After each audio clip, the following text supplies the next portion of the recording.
Welcome to Let Me Fix This. Enjoy the video. In this video, I will explain how to play Super Mario 3D World on your phone. This process involves using an emulator, which is a program that mimics a game console. You'll need to download both the emulator app and the game files themselves. It's important to ensure your phone has enough storage space, ideally more than 5 gigabytes, and a stable internet connection for a smooth setup. Let's get started with the first step. The first crucial step is selecting the right emulator application for your phone.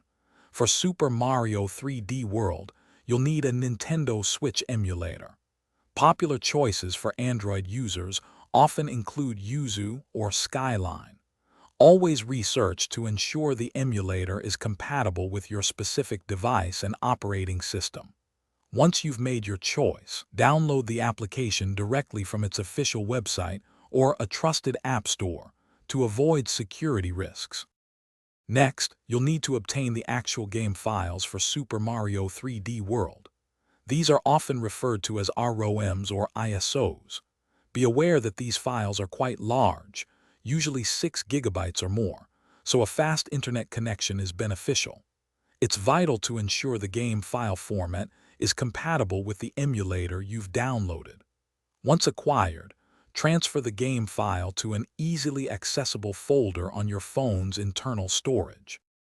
With both the emulator and game files on your phone, it's time to set up and play.